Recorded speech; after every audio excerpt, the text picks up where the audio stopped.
Engkau tidak perlu takut, engkau cuma cukup berkata, kalau Tuhan menyertai aku, maka tidak ada perkara yang mustahil, yang sanggup Tuhan kerjakan di dalam hidupku. Amin saudara. Di dalam nama Tuhan Yesus yang siap terima firman Tuhan, mari katakan bersama. Amin. Tepuk tangan buat Tuhan Yesus saudara. Silakan duduk. Shalom Bapak Ibu. Apa kabarnya hari ini? Walaupun ada masalah tetap haleluya ya. Iya, hari ini saya akan menyampaikan firman Tuhan dengan tema melakukan kehendak Tuhan. Seringkali kita berkata kayak tadi lagu ya, kita nyanyi itu dengan wah ya, Engkau Tuhan yang selalu ada di ucapan. Kadang-kadang orang Kristen tuh kalau nyanyi agak alay-alay lebay ya. Ya, padahal apa memang benar Tuhan ada di ucapan kita? Apa memang benar Tuhan ada di setiap langkah hidup kita? Ya, ketika kita berkata bahwa Tuhan itu memang Tuhan dalam setiap nafasku, saya difoto dulu ya. Oke, sudah? Terima kasih ya. Jadi nggak bolak-balik foto nanti ya. Kalau fotonya lagi ngomong jelek jadinya. Iya, kembali Bapak Ibu, ketika kita berkata bahwa Dia Tuhan dalam hidup kita, Tuhan dalam ucapan kita, Tuhan dalam nafas kita, itu kan wow banget ya. Wow enggak? Tapi benar enggak kita nyanyi begitu? Terus benar Tuhan ada di ucapan kita, di mulut kita, di nafas kita loh. Wah, itu kalau memang benar kita lakukan itu hidup kita sudah wow. Ya enggak? Bahkan berapa banyak kali kita nih lupa loh sama Tuhan. Ya, kita lupa boro-boro bicara tentang Tuhan. Ya, bicara untuk melakukan kehendak Tuhan aja.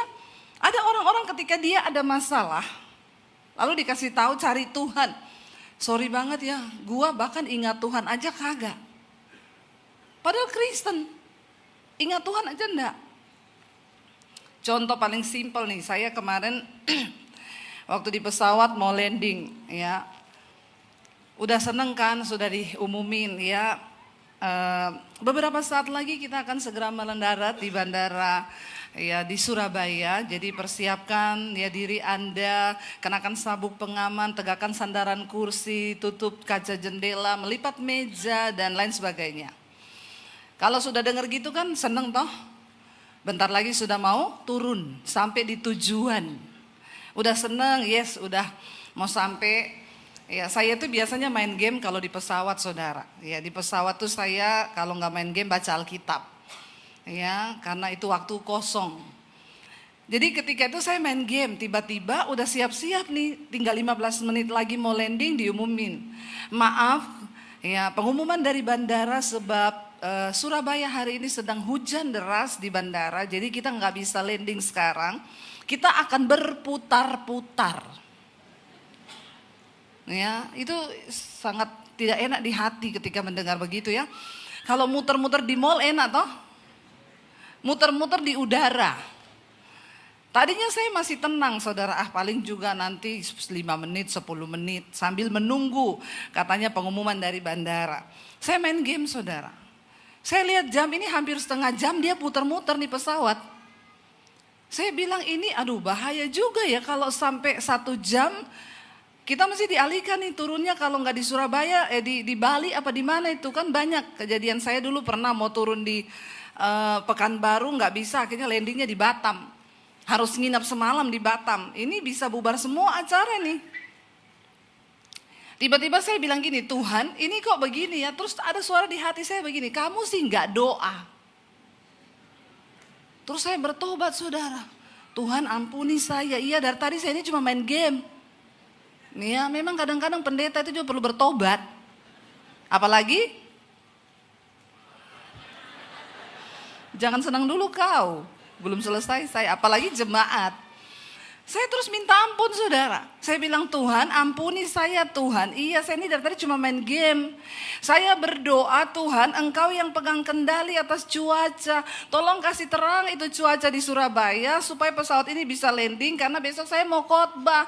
Ini kalau landingnya di Bali terbangnya besok pagi ini malah saya lebih capek lagi. Tolong ya Tuhan engkau berdaulat dalam nama Tuhan Yesus amin. Waktu saya bilang amin di hati saya begini, tunggu 5 menit lagi nanti ada pengumuman. Saya tunggu saudara, benar 5 menit kemudian ada pengumuman dari pilot. Iya, siapkan diri saudara karena beberapa waktu lagi kita sudah segera akan landing. Dari Surabaya dikabarkan bahwa cuaca sudah membaik dan kita akan segera landing. Saya bertobat, ampuni aku Tuhan. Kadang-kadang kita kalau nyanyi tuh, Engkau Tuhan di setiap ucapan dan perbuatanku, pret. Kalau nyanyi pintar kita, padahal seringkali kita lupa melibatkan Tuhan. Iya Pak ya? Iya, lupa melibatkan Tuhan ketika cuaca buruk. Kita lupa melibatkan Tuhan ketika kita ada dalam pergumulan. Apalagi anak-anak muda, kalau lupa melibatkan Tuhan untuk cari jodoh, cilaka hidupmu. Jangan pernah lupa melibatkan Tuhan. Nah, saya berbicara tentang melakukan kehendak Tuhan. Memang ketika kita melakukan kehendak Tuhan itu tidak gampang saudara. Ini hanya contoh kecil, seringkali kita melupakan Tuhan. Contoh saya tadi. Tapi ada banyak orang yang hidup berkata percaya Tuhan, tapi mereka nggak hidup melakukan kehendak Tuhan. Hari ini saya akan beri satu kisah di Alkitab yang sangat luar biasa dari satu tokoh yaitu Musa. Saya ini dari kemarin, saya berdoa Tuhan saya mau khotbah apa ya di jemaat ini. Lalu sampai tadi malam saya sampai di hotel saya belum dapat tema apapun. Kalau kayak gitu saya nggak mau maksa karena Tuhan itu ngalir aja. Saya tidur sama suami saya tidur. Tiba-tiba jam 3:30 pagi saya kebangun. Waktu saya bangun duduk tiba-tiba ada suara bilang besok kamu khotbah tentang melakukan kehendakku.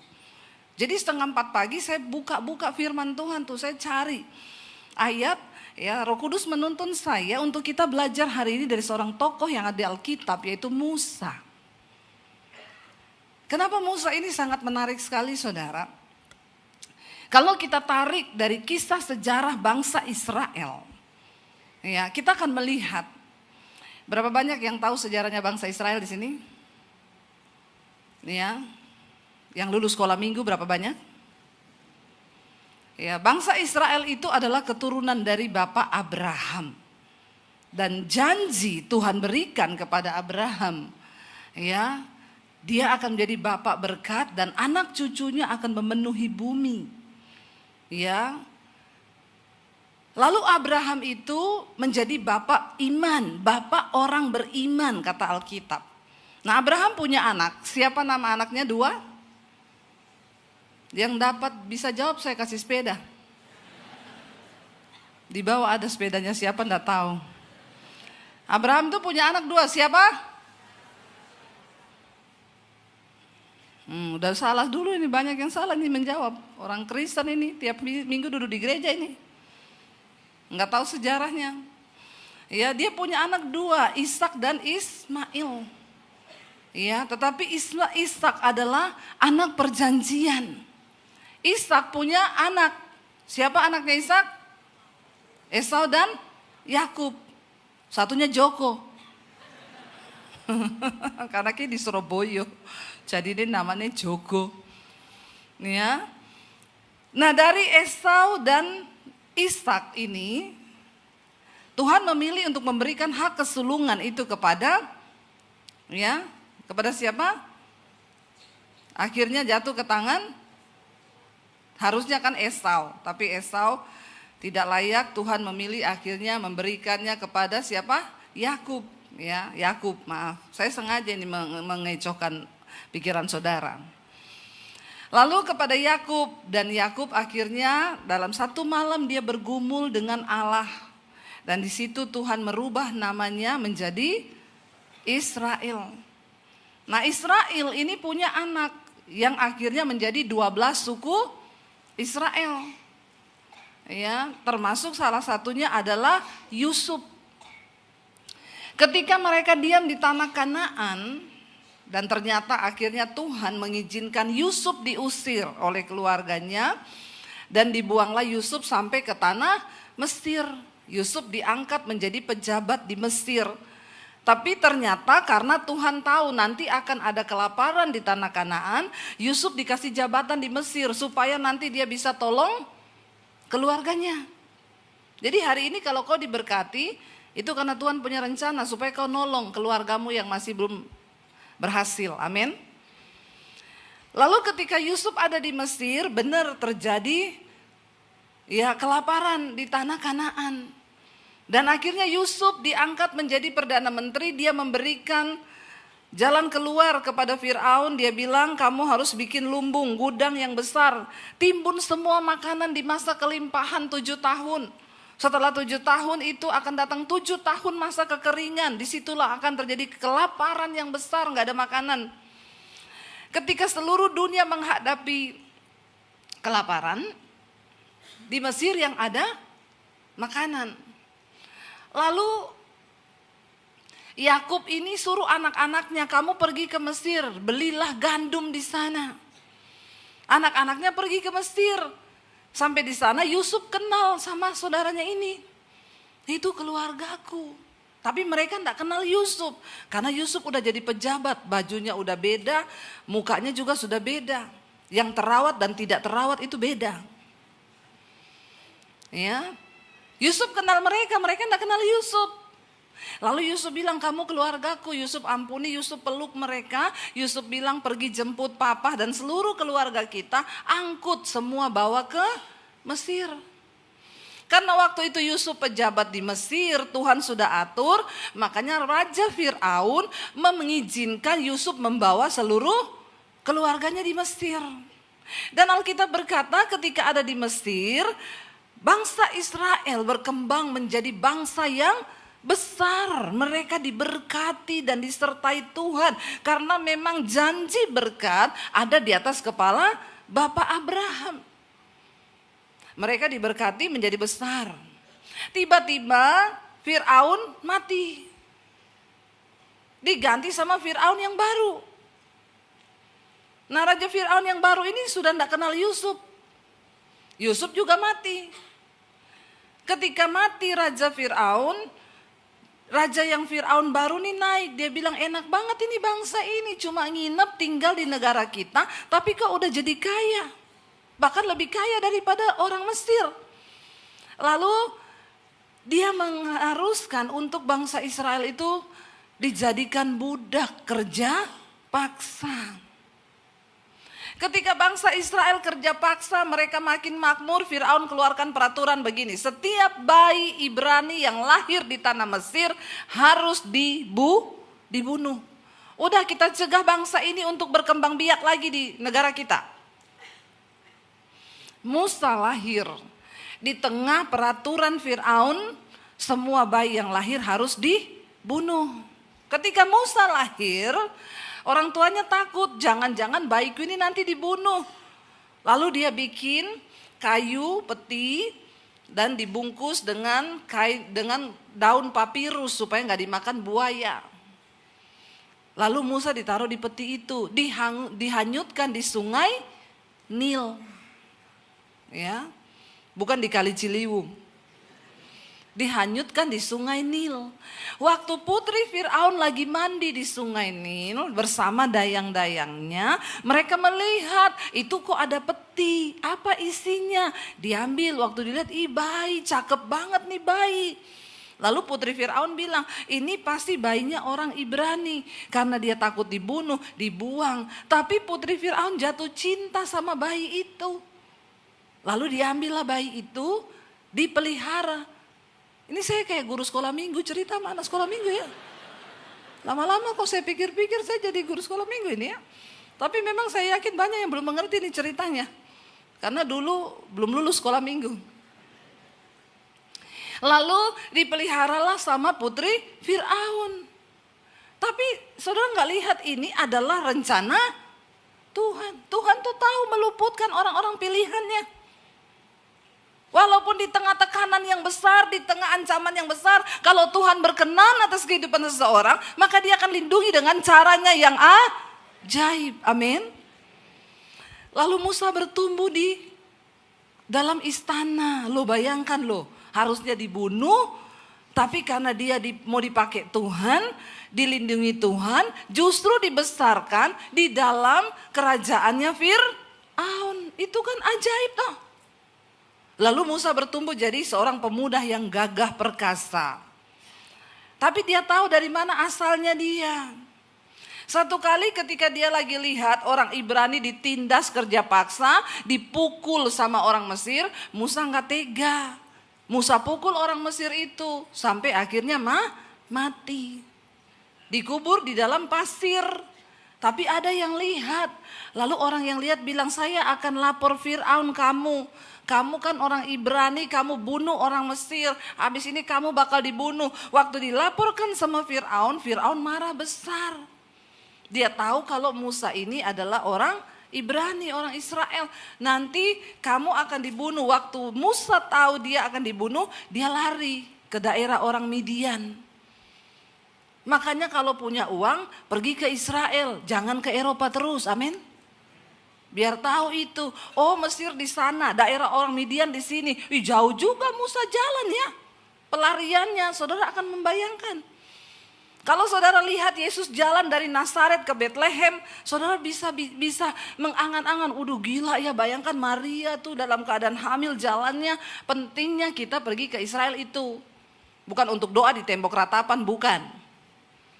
Ya, tembok ratapan yang benar tuh di Pakuwon. Bapak-bapak merataplah di situ kau kalau istrimu sudah masuk ke toko brand. Bapak-bapak meratap di situ itu toko, itu ratapan yang benar itu. Kita ke Israel untuk melihat, ada benar itu kisah-kisahnya. Ya, ada. Musa lari dari Mesir ke daerah orang Midian. Ketika di daerah orang Midian, dia lihat ada wanita-wanita ditolong. Ya. Waktu itu ada perampok mau merampok ternak mereka, Musa nolong. Ternyata wanita-wanita ini anaknya Imam Yitro di Midian. Lalu anak-anak ini pulang, mereka bilang sama papanya, tadi kami mau dirampok tapi ada seorang cowok Mesir yang nolong kami. Siapa? Musa. Panggil dia makan malam ke sini. Ketika Musa diajak makan malam, Yitro tertarik untuk mengangkat Musa menjadi menantunya. Dikasihlah anaknya yang namanya Sipora. Lalu Musa menikah dengan Sipora. Yitro itu seorang kaya, imam, dia punya peternakan besar di daerah Midian. Jadi Musa ini sudah pergi dari Mesir, melarikan diri, mencari comfort zone-nya, zona nyamannya. Dia sudah dapat istri cantik Sipora, punya peternakan besar, anaknya orang kaya, imam lagi. Ya enak sekali tuh hidupnya tuh. Tinggal menikmati, punya anak ya. Yitro punya cucu, Musa bahagia. Di tengah-tengah kebahagiaan Musa, Musa sudah melupakan tangisannya bangsa Israel di Mesir. Dia udah gak dengar lagi mereka teriak, dia udah gak dengar lagi mereka menangis. Itu urusanmu, bukan urusanku. Yang penting aku sudah menemukan kehidupanku yang layak. Bukankah kita sering juga begitu dalam hidup ini? Aku cari keinginanku sendiri. Yang penting aku sudah layak hidupku. Aku kipas-kipas menikmati semua yang layak itu. Gak usah lagi melayani Tuhan. Gak usah lagi pikirin nasib keluargaku. Pokoknya aku sudah happy. Karena selain donatur dilarang mengatur. Tapi apakah Tuhan mau kita hidup seperti itu? Di tengah kenyamanan Musa, ketika dia tinggal sudah 40 tahun di tanah orang Midian, tiba-tiba ketika Musa lagi mengawasi kawanan ternaknya makan rumput, dia mendengar, dia melihat ada semak duri yang terbakar. Mari kita buka Keluaran pasal yang ketiga, saudara. Ya, Keluaran pasal yang ketiga. Adapun Musa, ia biasa menggembalakan kambing domba Yitro mertuanya imam di Midian. Sekali ketika ia menggiring kambing domba itu ke seberang padang gurun, sampailah ia ke gunung Allah, yakni gunung Horeb. Ya, baca sama-sama yuk. Lalu malaikat Tuhan menampakkan diri kepadanya, di dalam nyala api yang keluar dari semak duri. Lalu ia melihat dan tampaklah semak duri itu menyala, tetapi tidak dimakan api. Musa berkata, Baiklah aku menyimpang ke sana untuk memeriksa penglihatan yang hebat itu. Mengapakah tidak terbakar semak duri itu? Aneh, ada api tapi tidak terbakar. Ketika dilihat Tuhan bahwa Musa menyimpang untuk memeriksanya, berserulah Allah dari tengah-tengah semak duri itu kepadanya, Musa, Musa. Dan ia menjawab, ya Allah. Lalu ia berfirman, janganlah datang dekat-dekat, tanggalkanlah kasutmu dari kakimu, sebab tempat di mana engkau berdiri itu adalah tanah yang kudus. Ya. Lagi ia berfirman, akulah Allah ayahmu, Allah Abraham, Allah Ishak dan Allah Yakub.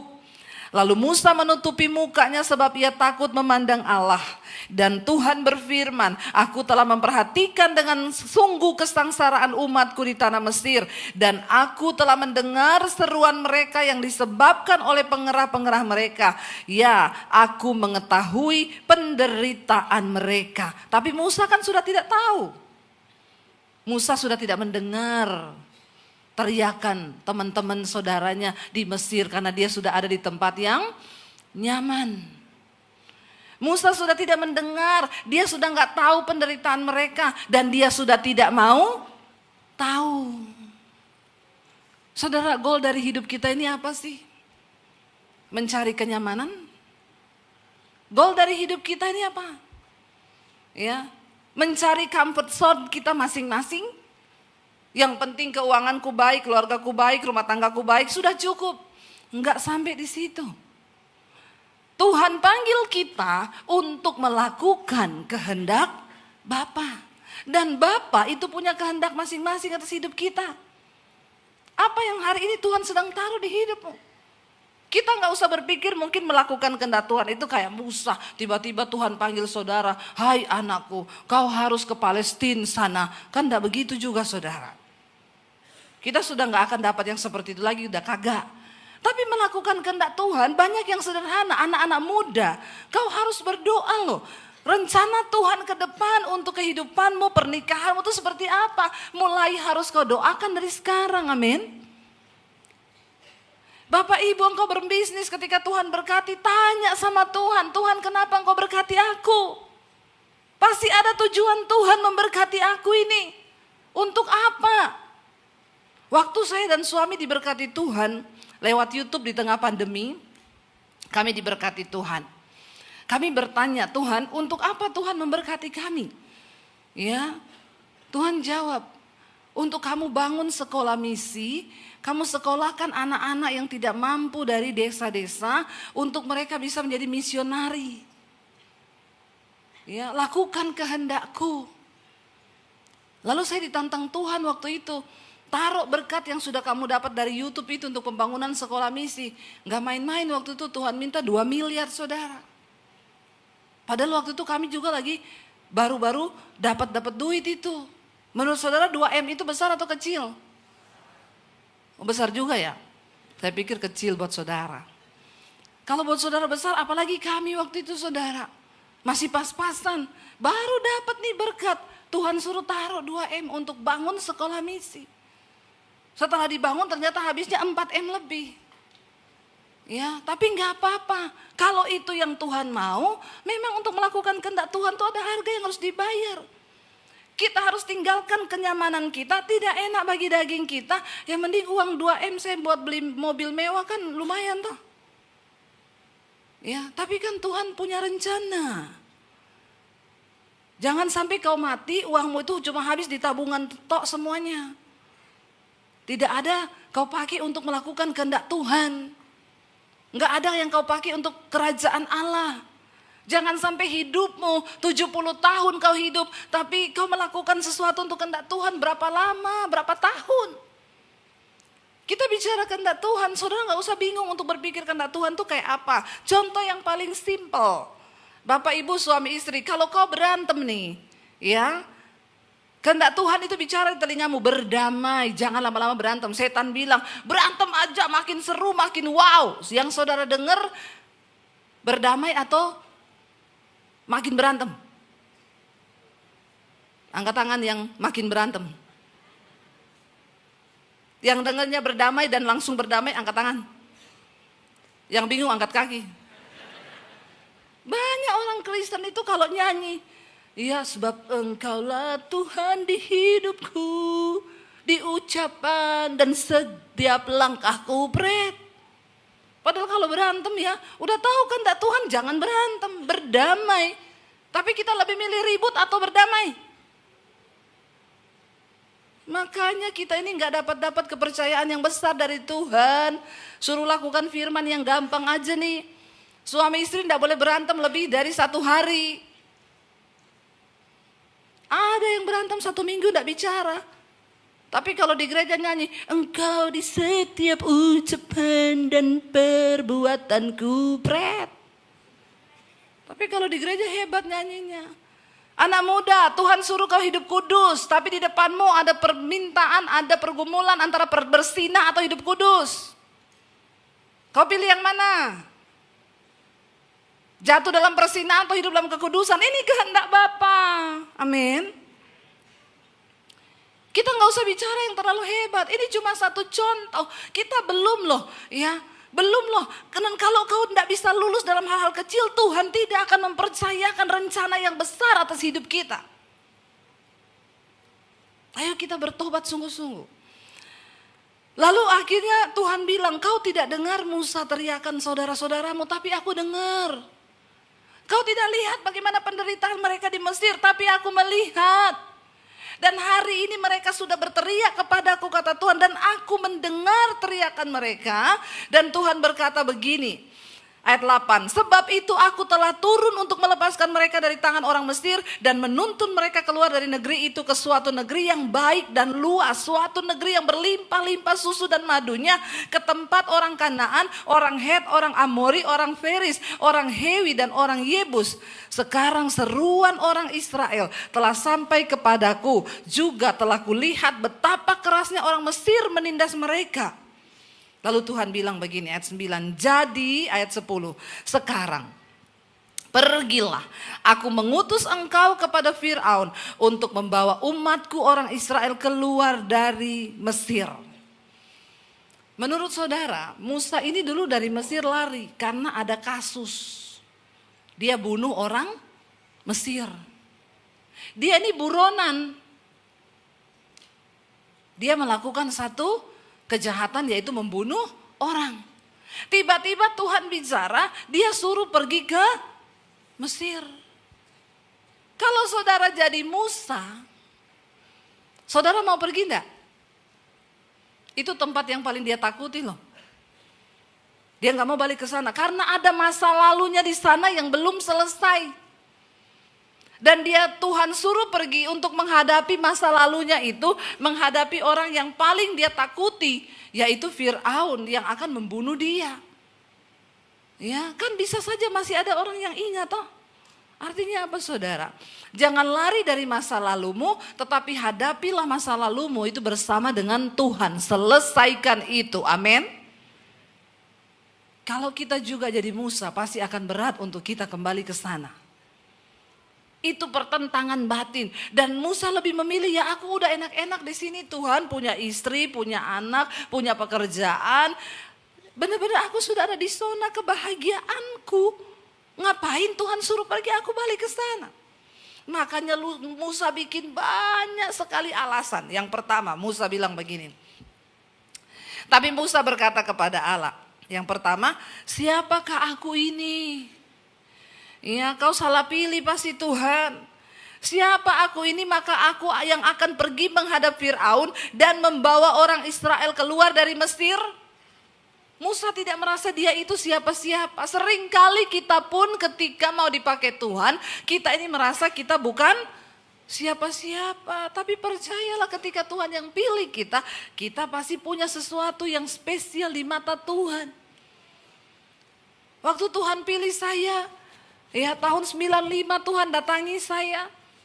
Saya juga berkata, siapa aku Tuhan? Saya ini cuma orang berdosa yang tadinya mau bunuh diri karena hidupnya sudah hancur. Tapi Tuhan bilang, enggak, aku pilih kau, keluar dari keluargamu. Saya keluar waktu itu lulus SMA. Saya ikuti panggilan Tuhan.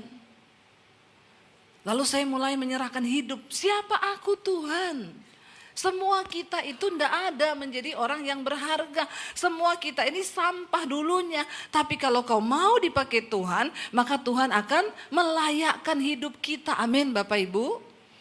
Lalu dia bilang begini. Lalu firman-Nya, Tuhan bilang begini, bukankah aku akan menyertai engkau? Inilah tanda bagimu bahwa aku yang mengutus engkau. Apabila engkau telah membawa bangsa itu keluar dari Mesir, maka kamu akan beribadah kepada Allah di gunung ini. Tuhan bilang gak peduli siapa kamu, gak peduli apa kelemahanmu, karena aku yang menyertai. Anak muda dengar baik-baik, seberapa hebat pun dunia ini berubah ke depan, engkau tidak perlu takut. Engkau cuma cukup berkata, kalau Tuhan menyertai aku, maka tidak ada perkara yang mustahil, yang sanggup Tuhan kerjakan di dalam hidupku. Amin saudara, amin. Bapak Ibu, sehebat apapun bisnis berubah hari ini, orang-orang yang mengasihi dan mencintai Tuhan, yang melakukan kehendak Tuhan, engkau akan dibedakan.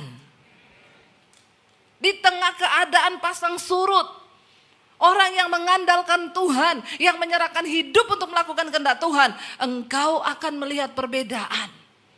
Ketika Musa merasa tidak mampu, ya iyalah dia berpikir aku cuma penggembala kambing domba. Kok aku disuruh tiba-tiba pergi menghadap Raja Mesir itu Firaun, siapa aku? Tapi bersama Tuhan.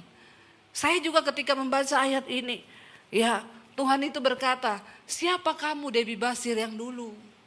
Sampah yang dibuang. Yang tidak ada apa-apanya. Kalau hari ini saya bisa seperti hari ini, itu cuma satu hal. Karena Tuhan yang dahsyat, yang menyertai hidupku. Katakan, amin. Bersama Tuhan tidak usah takut. Lalu Tuhan bilang, nanti aku akan menyertai engkau. Musa berkata lagi begini, lalu Musa berkata lagi kepada Allah, tetapi apabila aku mendapatkan orang Israel dan berkata kepada mereka, Allah nenek moyangmu telah mengutus aku kepadamu, dan mereka bertanya kepadaku, bagaimana tentang namanya? Apakah yang harus kujawab kepada mereka? Firman Allah kepada Musa, aku adalah aku. Lagi firmannya, beginilah kau katakan kepada orang Israel itu, akulah aku telah mengutus aku kepadamu. Apa arti aku adalah aku, kata Tuhan? Ya, ini bicara tentang otoritas dan wibawa Tuhan. Artinya aku adalah aku.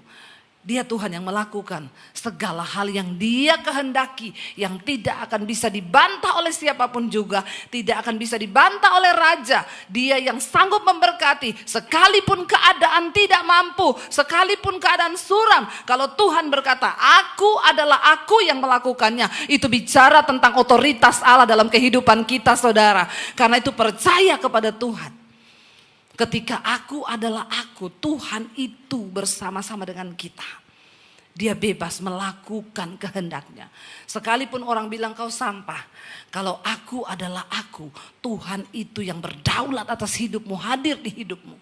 Tidak ada satupun yang bisa tahan. Makanya gak usah terlalu peduli dengan apa kata orang. Tapi pedulilah dengan apa kata Tuhan. Amin saudara. Lalu di sana selanjutnya berfirmanlah Allah kepada Musa, beginilah kau katakan kepada orang Israel, ya aku adalah aku, ya Allah nenek moyangmu, Allah Ishak, Allah Yakub telah mengutus aku kepadamu. Itulah namaku untuk selama-lamanya dan itulah sebutanku turun temurun. Pergilah, kumpulkanlah para tua-tua Israel, katakanlah kepada mereka, Allah nenek moyangmu, Allah Abraham, Ishak menampakkan diri kepadaku, serta berfirman, aku sudah mengindahkan kamu, juga apa yang dilakukan kepadamu di Mesir. Jadi aku telah berfirman, aku akan menuntun kamu keluar dari kesengsaraan di Mesir, menuju ke negeri orang Kanaan, orang Het, orang Amori, orang Feris, orang Hewi, dan orang Yebus, ke suatu negeri yang berlimpah-limpah susu dan madu. Jadi kalau Tuhan mau bawa mereka kembali ke Kanaan, saya mau tanya, Israel itu merebut tanah atau kembali ke tanah Abraham? Itu kan mereka mau kembali. Kenapa perang itu terjadi sampai hari ini? Karena mereka dianggap mau merebut tanah. Padahal memang tanah itu tanah yang dulu diberikan Tuhan kepada Abraham. Ya, dan sekarang mereka mau balik ke sana. Setelah 400 tahun mereka ada di Mesir. Mereka mau balik lagi ke sana. Ya, itu memang tanah leluhur yang dijanjikan Tuhan kepada Abraham. Tapi Musa itu berdalih terus dengan Tuhan karena memang Musa pengen ya nggak usah akulah Tuhan. Aku ini udah nyaman dengan keluargaku. Tuhan bilang enggak, kamu harus pergi, tanganku yang akan menyerahkan mereka ke dalam engkau. Lalu saudara, kalau saudara baca di Keluaran pasal yang keempat, di sana Musa berbantah terus dengan Tuhan. Karena memang Musa nggak mau keluar dari zona nyamannya. Mengikuti Tuhan itu tidak nyaman. Nggak enak mengikuti Tuhan. Melakukan kehendak Tuhan itu tidak enak. Saudara punya kepahitan sama orang, Tuhan bilang kehendakku, ampuni dia, doakan dia. Itu enak atau tidak? Orang yang kita pahitin, yang ngerugiin aku, yang nyolong duitku, terus suruh doakan dia, mintakan berkat. Yang ada saya doakan, Tuhan balas dia 7 kali lipat dari semua yang dia bikin. Itu lebih enak toh. Tapi melakukan kehendak Tuhan tuh enggak enak. Ada harga yang harus dibayar, ada daging yang harus dihancurkan. Waktu hari ini yang kau mendapat suara Tuhan keluar dari dosamu, tidak enak. Tapi waktu kau mau, gak ada yang mustahil. Yang homo, yang lesbi, yang terikat dengan perselingkuhan, ani-ani, keluar. Memang gak mudah. Apalagi ani-ani, sudah dapat apartemen, dapat mobil, dapat duit tiap bulan, suruh keluar, balik miskin lagi. Itu perlu pergumulan. Tapi itu yang terbaik supaya jiwamu selamat. Yaitu melakukan kehendak Tuhan. Maaf saudara, satu saat ketika kita mati, kita berhadapan dengan Tuhan, Tuhan gak akan pernah tanya apapun. Tuhan gak tanya gerejamu mana. Yang dia tanya, apakah engkau melakukan kehendakku selama engkau hidup di dunia. Itu aja yang Tuhan tanya. Gak ditanya berapa puluh kali kau beribadah, gak ditanya berapa puluh kali kau tamat baca Alkitab, gak ada. Yang Tuhan tanya selama kau hidup, apakah engkau mendengarkan suaraku dan melakukan kehendakku. Itu goal dari kekristenan. Walaupun sakit, ada harga yang harus dibayar. Berusaha keluar, minta kekuatan dari Tuhan. Jangan bilang homo itu gak bisa berubah, Bu. Ya memang kita sudah ditakdirkan lahir begini, tulang lunak, boti. Enggak. Semua yang dari Tuhan itu yang terbaik. Setan itu yang merusak yang baik. Bilang, aku percaya Tuhan mampu. Aku adalah aku, Tuhan dalam nama Yesus itu yang berdaulat atas hidupku. Amin saudara.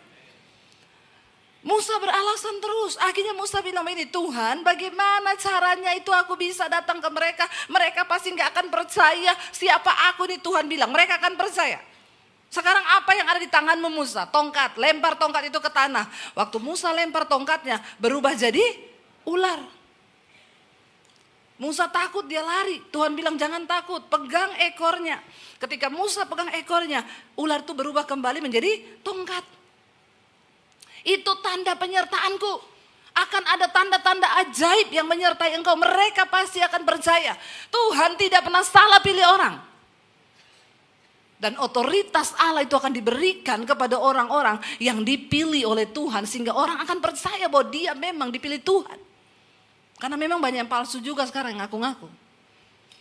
Tapi otoritas Allah itu gak mungkin bohong saudara.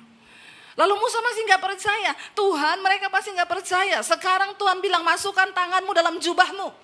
Waktu Musa masukkan tangannya dalam jubahnya. Tarik kembali. Dia tarik. Udah kusta semuanya, tangannya putih. Tuhan bilang masukin lagi di bajumu. Dimasukin lagi. Lalu berubah jadi sembuh. Tanda demi tanda Tuhan beri. Tuhan bilang aku yang akan menyertai dan lain sebagainya. Ya sampai akhirnya Musa bilang Tuhan aku ini orang yang berat lidah. Nggak pinter ngomong. Tuhan bilang siapa yang menciptakan lidah?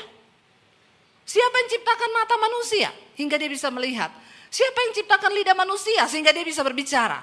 Aku Tuhan. Memang Musa ini berdalih terus saudara. Kayak saudara dan saya juga tuh dulu. Kalau disuruh lakukan firman berdalih kan. Ya bertobat loh saudara. Hari ini dengar firman Tuhan. Bertobat dan bilang aku mau Tuhan melakukan kehendakmu. Waktunya tinggal 5 menit. Cepat sekali nih jam. Salah itu jam itu. Kayaknya baterainya mulai lowbat itu. Tapi saudara, akhirnya Tuhan kasih tanda demi tanda, tanda demi tanda. Sampai akhirnya Musa menyerah dan berkata, ya oke Tuhan, kalau ini memang kehendak-Mu, pakai hidupku Tuhan. Dan akhirnya Musa menyerahkan hidupnya kepada Tuhan. Dan kita tahu bersama saudara, Tuhan menyertai Musa di Mesir. Tulah demi tulah Tuhan buat saudara. Sehingga Raja Fir'aun dan semua orang Mesir melihat bahwa Tuhan yang menyertai Musa adalah Tuhan yang luar biasa. Bapak Ibu, firman Tuhan berkata hari ini kita harus belajar percaya kepada Tuhan. Bukan hanya percaya, tapi mempercayakan hidup kita kepada Tuhan. Ayat ini berkata, percayalah kepada Tuhan, serahkanlah hidupmu kepada Tuhan dan percayalah kepadanya dan Ia akan bertindak. Kebanyakan dari orang Kristen hari ini hanya menyerahkan hidupnya sama Tuhan, tapi tidak percaya sama Tuhan. Kita ini harus dikatakan menyerahkan hidup kita dan percaya kepada Tuhan, barulah Tuhan akan bertindak dalam hidup kita. Jangan jadi Kristen yang biasa-biasa. Jangan jadi Kristen yang normal. Ketika kita mau masuk lebih dalam lagi kepada Tuhan, kita mau lebih dalam percaya sama Tuhan, kita akan jadi orang yang bisa melihat ada begitu banyak hal yang Tuhan bisa kerjakan lewat hidup kita. Saya selalu bersaksi, ini saya lihat banyak anak muda di sini. Saya ini, siapa yang sudah tahu saya dulu di sini? Angkat tangan yang sudah tahu saya. Bertobat banyak belum tahu ya di sini ya. Yang belum tahu tolong subscribe channel YouTube saya, Debbie Basir TV ya. Saya mengenal Tuhan Yesus tahun 95. Saya dari seberang, tapi saya haji. Waktu saya mengenal Tuhan Yesus, waktu itu saya mau bunuh diri. Karena saya melakukan banyak dosa. Dan memang yang namanya dosa itu enak kan? Hello? Menurut kalian dosa enak apa enak? Yang bilang dosa enak angkat tangan. Yang bilang tidak enak angkat tangan. Yang bingung angkat kaki. Semua bingung ini ya. Dosa enak apa enak? Nggak usah pura-pura. Bilang aja dosa itu bertobat kau. Memang dosa itu enak. Kenapa? Karena untuk berbuat dosa kita nggak perlu bergumul toh. Mau marah marah aja. Enak toh. Tapi hidup kudus tuh nggak enak. Karena untuk hidup kudus kita harus bergumul. Nggak boleh marah. Nggak boleh bersinah. Bersinah itu enak nggak?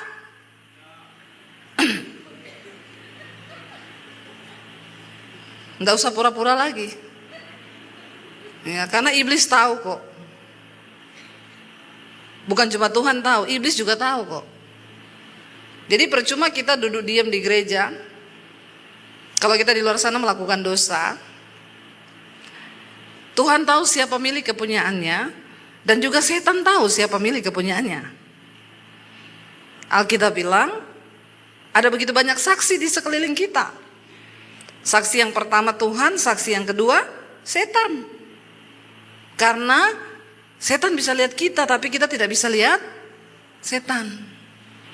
Jadi setan itu ada di mana-mana. Saya mau tanya, sekarang ada setan enggak? Menurut kalian ada setan enggak sekarang? Ada. Coba lihat kanan kirimu, jangan-jangan dia setan. Ya, setan itu ada di mana-mana. Nah, ketika saya bertobat terima Tuhan Yesus, waktu itu saya mau bunuh diri. Dosa, upah dosa itu adalah maut. Orang yang hidup dalam dosa pasti mati.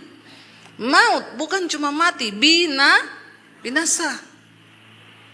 Nah, itu sudah. Nah, ketika saya hidup melakukan dosa, lalu iblis tuduh saya hidupmu udah hancur, masa depanmu hancur, mati aja kau bunuh diri. Lalu saya pikir iya ya, bunuh diri itu enak, selesai semuanya. Tapi Tuhan mengasihi saya. Karena waktu itu saya bilang, Tuhan sebelum saya mati bunuh diri saya pengen ketemu Tuhan. Siapa Tuhan itu yang menciptakan saya? Siapapun juga engkau Tuhan, asal kau yang menciptakan saya pengen ketemu dengan engkau. Dan hari itu saya dijamah Tuhan, saya terima Yesus sebagai Tuhan dan Juru Selamat dalam hidup saya. Saya mulai diubahkan Tuhan. Orang yang ketemu dengan Tuhan Yesus secara pribadi, hidupnya pasti berubah. Jadi kalau engkau berkata engkau mengikut Tuhan, tapi hidupmu gak berubah, maaf, kau belum ketemu Tuhan Yesus. Walaupun agamamu Kristen, tapi kau belum ketemu Tuhan. Namamu belum tercatat dalam kitab kehidupan. Karena orang yang ketemu Tuhan, satu ciri utamanya dia berubah. Dulu merokok, sekarang gak merokok. Amin. Ada yang merokok di sini? Nggak usah angkat tangan. Nanti kita baptis ulang, kita rendam 30 menit. Biar kau buka mata langsung di rumah Bapa di sorga. Lebih baik tubuhmu binasa tapi jiwamu selamat. Orang yang sudah kenal Tuhan Yesus berubah. Dulu bersinah, sekarang enggak lagi. Dulu free sex, sekarang enggak lagi. Dulu suka nonton film porno, sekarang enggak lagi. Anak-anak muda hati-hati loh. Hari-hari ini media sosial itu sangat menghancurkan. Ada begitu banyak nilai-nilai yang tidak sesuai firman Tuhan yang bisa masuk ke otak kita nih. Peperangan kita sedang ada di peperangan yang terakhir hari-hari ini. Lalu saya mengalami Tuhan Yesus, saya mulai berubah. Kenapa saya berubah? Karena saya baca Alkitab. Yang tiap hari baca Alkitab berapa banyak? Angkat tangan. Dapat sepeda loh di belakang. Sepedanya siapa enggak tahu, ambil aja tuh ada di luar. Firman Tuhan ini petunjuk kehidupan kita loh. Bagaimana mungkin kau bisa tahu rencana Tuhan atas hidupmu kalau kau enggak pernah baca Alkitab? Kristen tapi enggak pernah baca Alkitab. Bagaimana kau tahu rencana Tuhan atas hidupmu? Makanya orang Kristen itu sekarang banyak hidupnya kacau, ancur-ancuran. Karena gak ngerti kebenaran. Iblis lebih pintar Alkitab daripada kau. Bertobat loh. Kita baca Alkitab. Waktu saya baca Alkitab, Yesus berkata, di mana ada kebenaran, di situ ada kemerdekaan. Dan kebenaran itu akan memerdekakan kamu. Amin. Dosa apa yang sedang kau hidupi hari ini yang kau bilang sulit untuk keluar? Saya merokok, saya bersinah, saya ini homo. Ada yang homo di sini? Nggak usah angkat tangan lagi. Saya baptis di laut mati kau. Ngambang, nggak bisa tenggelam. Tulang lunak soalnya. Bertobat ya. Indonesia menjadi negara nomor 5 terbanyak LGBT hari ini. Nomor 5 di dunia loh. Nggak main-main ini. Ya, karena orang kehilangan identitas. Tuhan menciptakan Adam dan Hawa, bukan Adam dan Epen. Siapa itu? Tolong penguasaan diri ya.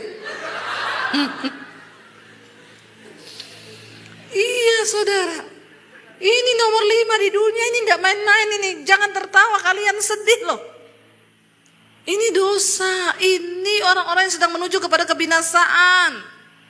Dosa Sodom dan Gomora. Mereka menukarkan persetubuhan yang wajar dengan yang tidak wajar. Laki-laki melakukan kemesuman dengan laki-laki.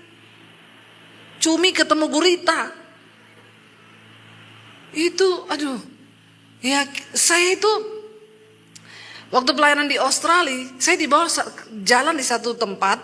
Sepanjang jalan itu catnya pelangi-pelangi kan.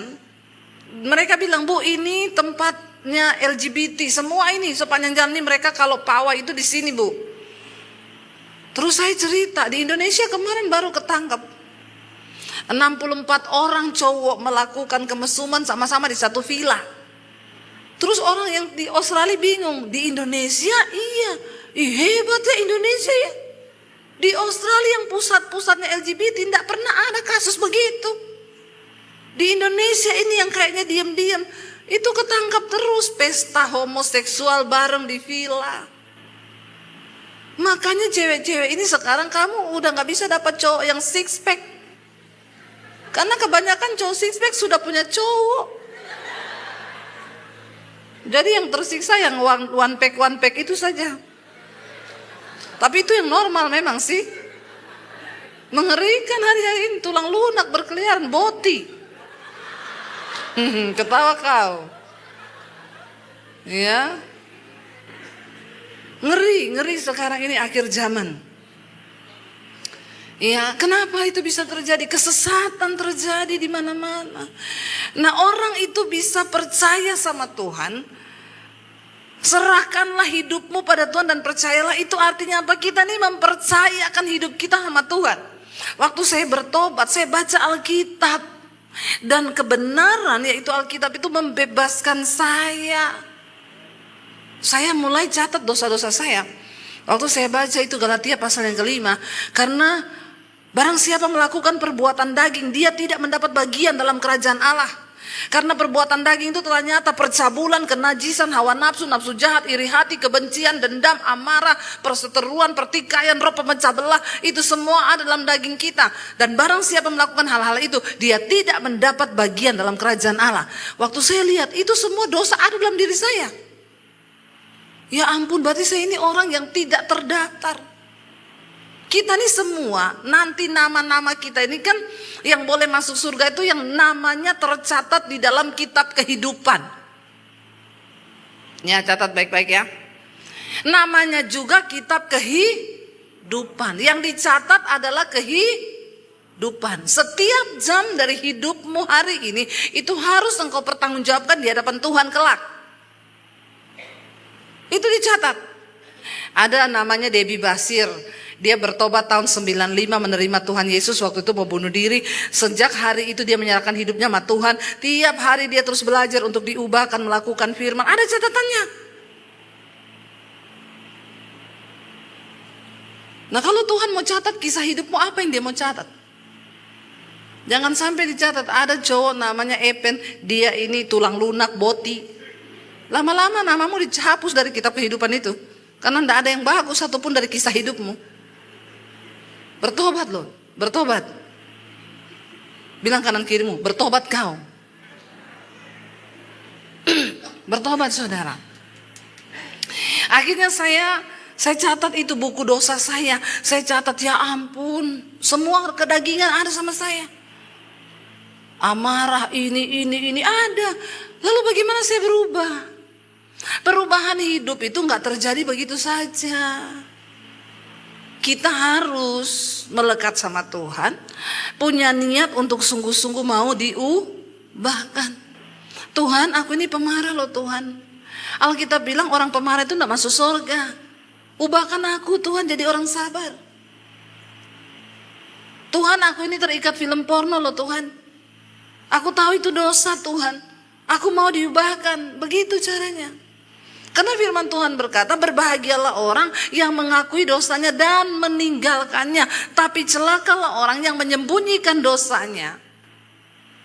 Karena itu akan membawa engkau pada kebinasaan. Akui dosamu. Dan minta ampun sama Tuhan. Setiap hari berusaha untuk hidup menyenangkan Tuhan. Lalu saya mulai berubah saudara. Orang yang mengalami Tuhan secara pribadi, hidupnya pasti berubah. Jangan sampai setan lebih beriman daripada kau. Banyak orang Kristen hanya berhenti dipercaya.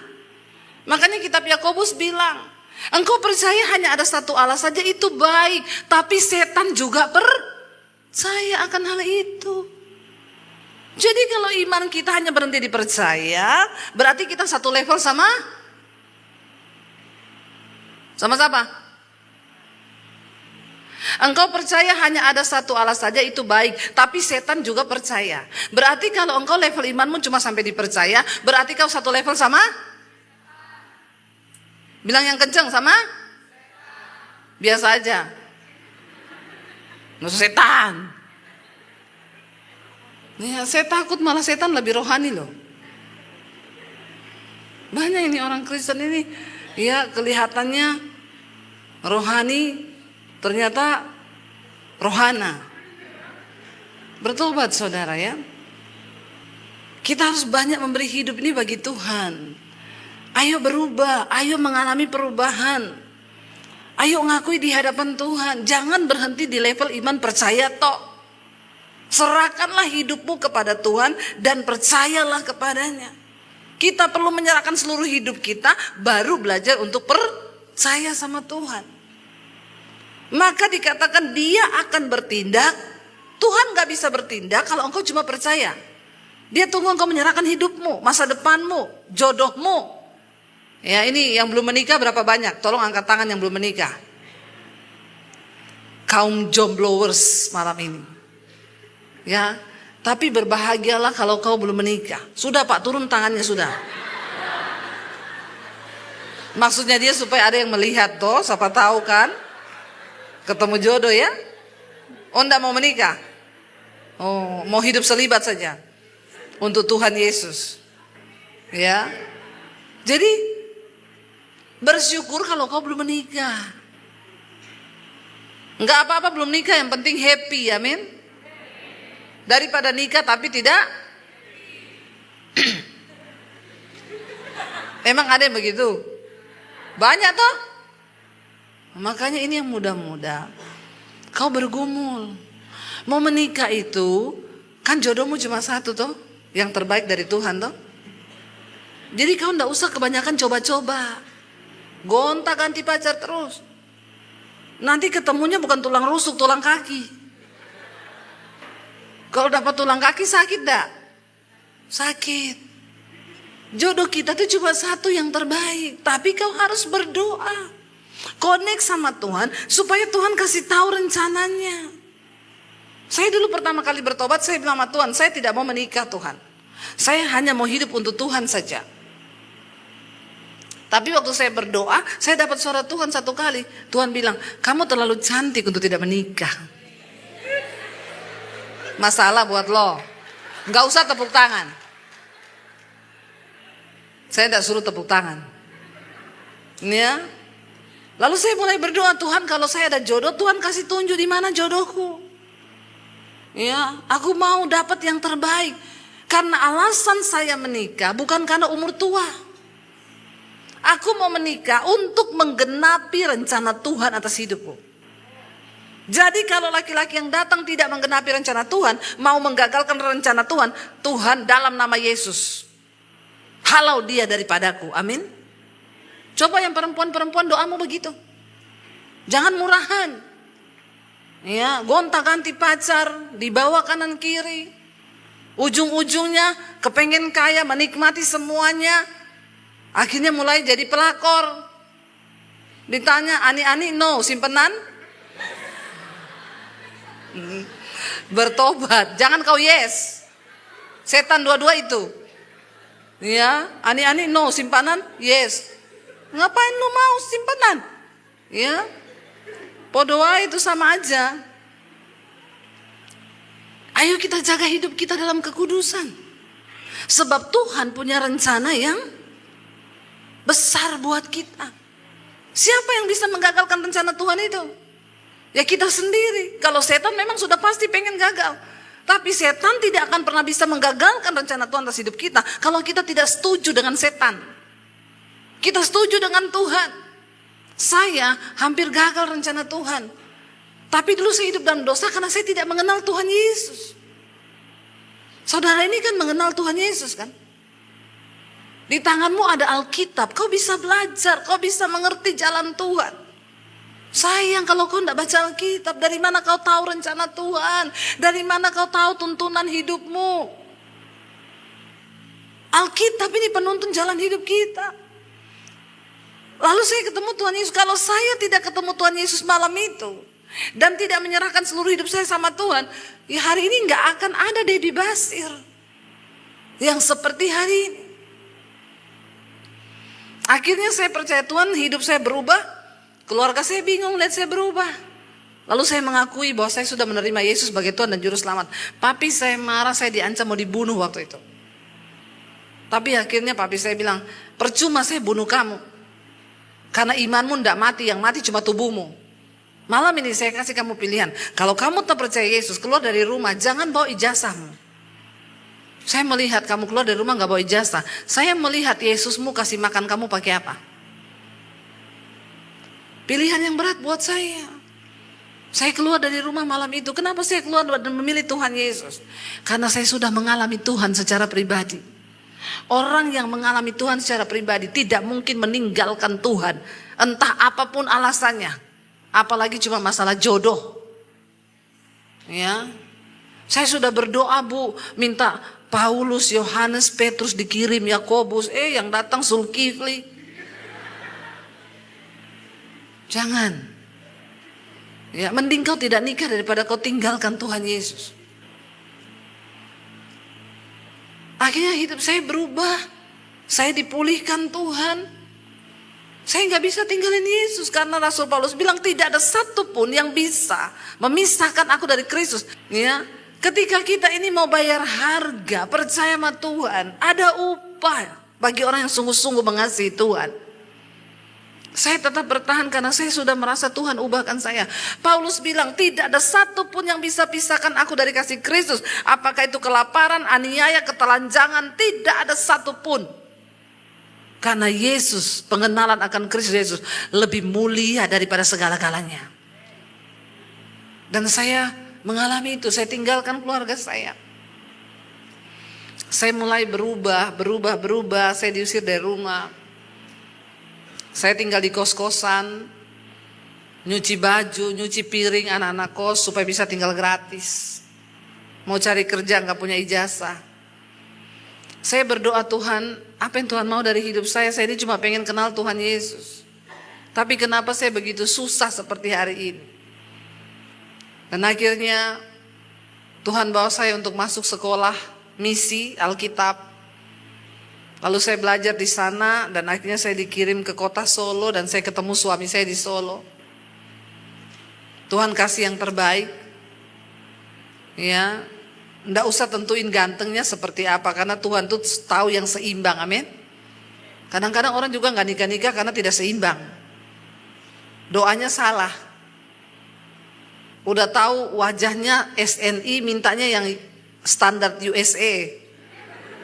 Ya pasti kau nggak nikah-nikah kalau begitu. Salah berdoa itu. Kalau muka pas-pasan nggak usah berdoa yang kayak Ari Wibowo. Kejauhan. Saya berdoa waktu itu Tuhan yang takut Tuhan yang menggenapi. Kami berdoa ketemu di gereja. Tempat ketemu jodoh paling bagus itu di gereja. Ya, supaya kalau tanya dulu ketemu di mana Bu? Di gereja. Keren ya, so sweet. Dan ketemu di mana dulu? Di angkot. Aduh. Ketemu di mana? Terminal. Lu mau cari istri atau cari preman? Ya, kita ketemu di gereja. Lalu kita menikah. Saya bilang sama suami saya ini nggak cari pacar, saya cari calon suami. Jadi kalau kamu serius, ayo kita nikah. Suami saya bilang, saya ini nggak punya uang, keluarga saya lagi bangkrut, papanya pengusaha tapi bangkrut. Saya bilang, emang siapa bilang nikah itu butuh uang? Pernikahan yang terpenting itu pemberkatan, bukan resepsinya. Banyak orang utang untuk resepsi. Habis pesta, stres, bayar utang. Jangan memaksakan diri melampaui, itu akan bikin hidupmu susah. Seringkali orang Kristen itu masuk dalam persoalan karena dia sendiri yang mencobai Tuhan. Saya bilang sama suami saya, kalau kamu gak ada duit, gak usah. Kita yang penting pemberkatan di gereja didoakan. Makan aja sama sesama pengerja, yang penting ada yang tahu. Tapi Tuhan kasih yang terbaik. Ada orang akhirnya biayai kami menikah. Di gedung besar, di tengah kota. Lalu kami mulai melayani Tuhan sampai hari ini. Saya punya 3 orang anak, yang besar sekarang umur 24, 22 dan 20, yang paling kecil. Masih kuliah yang kecil. Saya melihat bagaimana Tuhan bekerja. Bagaimana Tuhan berkarya. Dan ketika pandemi saudara, Secara manusia, ya itu tadi, apa yang bisa saya lakukan dengan tanpa ijazah? Bahkan mungkin untuk lamar pekerjaan di gereja ini kan pasti ditanya ijazahnya apa kan? Nah, apa yang bisa terjadi buat saya kalau saya itu nggak punya ijazah? Tapi hari ini saya mau bilang, Tuhan melakukan banyak perkara besar lewat kehidupan kami berdua dalam pernikahan. Karena dari awal saya menikah untuk menggenapi rencana Tuhan. Ya makanya Tuhan itu pilih saya jadi YouTuber, karena nggak ada ijazah saya. YouTuber tuh nggak butuh ijazah. Ketika tahun 2018 saya berdoa, Tuhan mau bawa kemana pelayanan kami. Lalu saya dapat suara Tuhan. Ngomong-ngomong, saudara masih percaya nggak kalau Tuhan itu bisa bicara? Tuhan itu bisa bicara loh. Dia hidup dan dia selalu mau membagikan semua rencananya atas hidup kita. Jadi kalau kita nggak bisa dengar Tuhan bicara, yang salah itu kita. Tuhan masih bicara seperti halnya dia bicara kepada nabi-nabi zaman dulu. Dia bicara kepada hamba-hambanya. Dan dia punya rencana yang spesifik atas kita pribadi-pribadi. Yang itu kita nggak bisa wakilkan orang lain berdoa. Ya selalu datang sama pendeta, Pak doakan dong untuk apa? Untuk rencana Tuhan dalam hidupku. Rencana Tuhan atas hidupmu tidak bisa diwakili oleh siapapun. Engkau harus datang sendiri cari Tuhan. Alkitab berkata, Tuhan itu memberitahukan rencananya kepada orang-orang yang bergaul karib dengan dia. Makanya ada kadang anak muda datang, Bu doain saya Bu. Ini saya bawa pacar saya. Doain apa ya? Ibu tolong tanya Tuhan, pacar saya ini dari Tuhan atau bukan? Jadi kalau ada yang begitu juga saya bercandain. Lihat ke sini, tatap mata saya. Kamu pikir saya ini dukun? Ya, kamu berdoa sendiri. Saya nggak mau jawab nanti kalau udah nikah, terus berantem terus nanti ngomong saya. Ini dulu Bu Debbie bilang jodoh dari Tuhan loh. Tidak ada satupun hamba Tuhan yang bisa kasih tahu rencana Tuhan atas hidupmu selain engkau berurusan pribadi dengan Tuhan. Cari Tuhan. Lalu saya berdoa Tuhan mau bawa pelayanan saya kemana? 2018. Tiba-tiba saya dapat suara Tuhan begini, ambil alih dunia media untuk pekabaran Injil. Saya nangis waktu itu dalam hadirat Tuhan. Lalu saya bilang ke suami saya, aku dapat begini, Tuhan bilang ambil alih dunia media untuk Injil. Artinya apa? Suami saya bilang, oh itu berarti TV media. Ya udah, berarti kita gimana? Saya belum tahu YouTube waktu itu. Ada media, yuk kita pergi tanya di media. Ada salah satu media yang besar di Jakarta. Itu media yang menayangkan beberapa khotbah juga. Kami datang ke sana, dia bilang, oh bisa ibu mau tampil di TV kami. Ya bisa, ibu syuting minimal 10 episode. Satu episode itu bayarnya 6 juta. Jadi ibu harus bayar 60 juta untuk 10 episode. Saya tanya, itu sudah pasti tayang? Oh belum Bu, nanti ada bagian yang lihat. Kalau layak tayang ditayangkan, kalau tidak juga di cancel.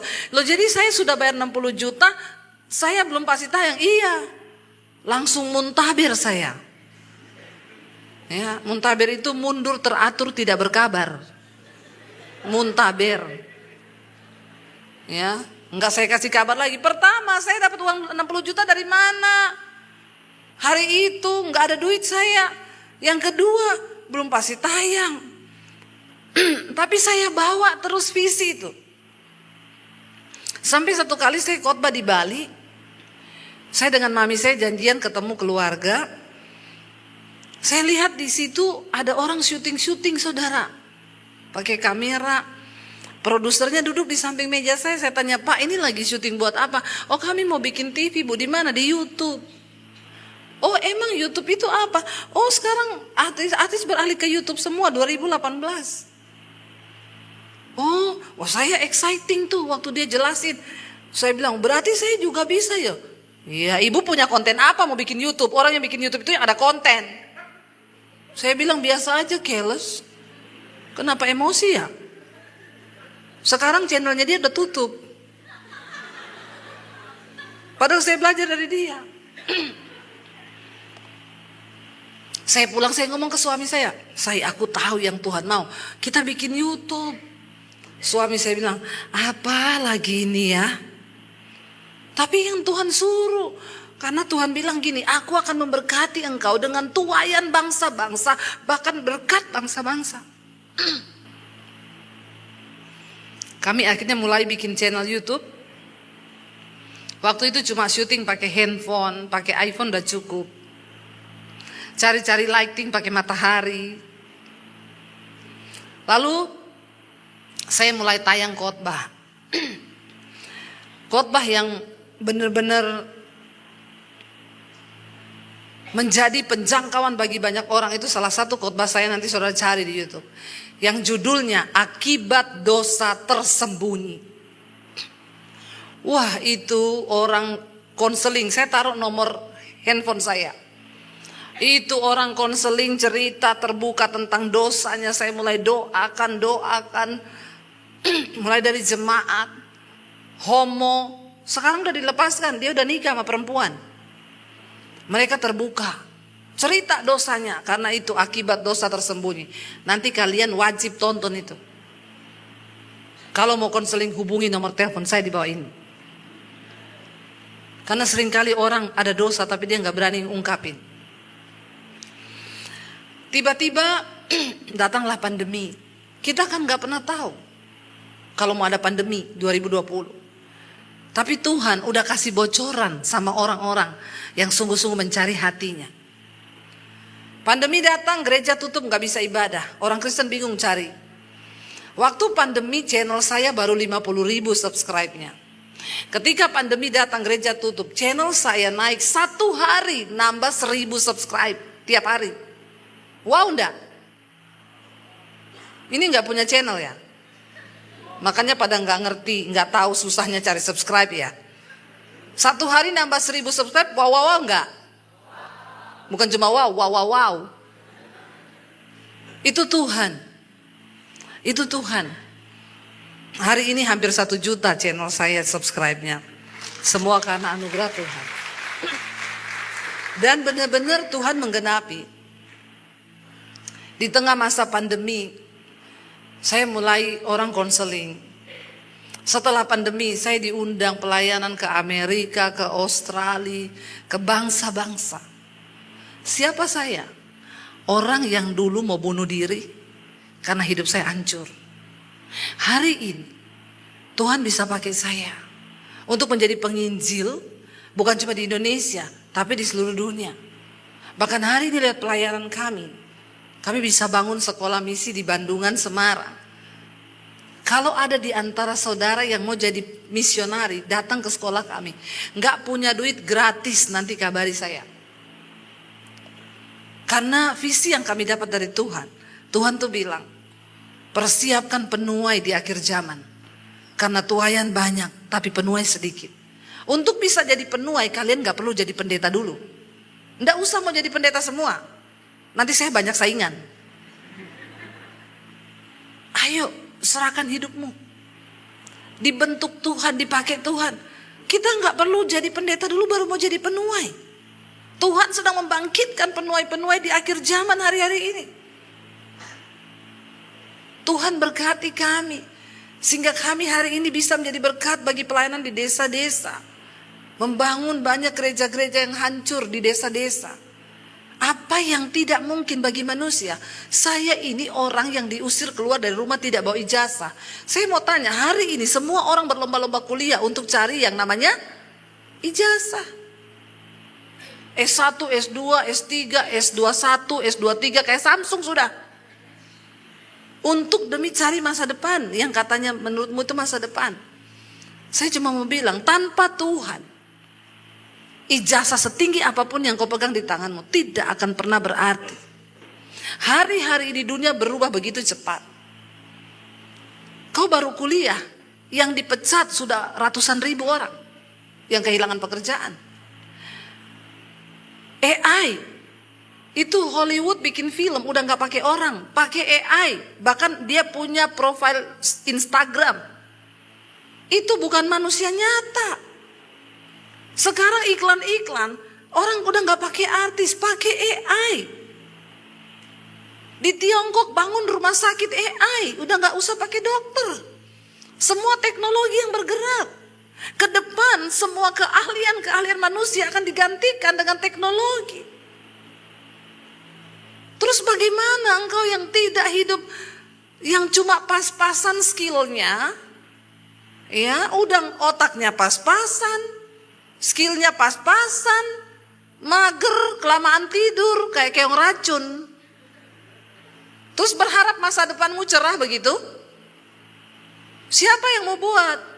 Walaupun kita nih otaknya pas-pasan, skillnya pas-pasan, kalau engkau menyerahkan hidupmu kepada Tuhan dan percaya kepada Tuhan, Dia Tuhan yang sanggup melakukan perbedaan antara orang yang sungguh-sungguh mencari Dia dengan yang tidak. Katakan, percaya sama Tuhan. Serahkan hidupmu sama Tuhan, anak muda. Ayo kita bangkit. Tuhan sedang cari orang-orang yang mau dipakai oleh Tuhan. Saya nih loh, bukti hidup. Bagaimana sesuatu yang tidak berarti bisa Tuhan bikin berarti. Kalau saya nggak ketemu Yesus, hari ini saya sudah mati dan tidak akan pernah ada Debbie Basir yang bisa menjadi berkat sampai ke bangsa-bangsa. Saya nggak lebih pintar dari saudara. Saya nggak lebih hebat dari saudara. Cuma bedanya saya mau cari Tuhan hari itu. Saya bilang, Tuhan, sebelum saya mati bunuh diri, saya pengen ketemu Tuhan. Saya pengen ketemu Tuhan yang katanya menciptakan saya. Saya cuma mau tanya, ngapain kau kurang kerjaan ciptakan saya ke dunia? Cuma untuk saya bikin dosa dan saya akhirnya mau bunuh diri cuma untuk itu. Tapi waktu saya ketemu Tuhan, Dia ubahkan semuanya.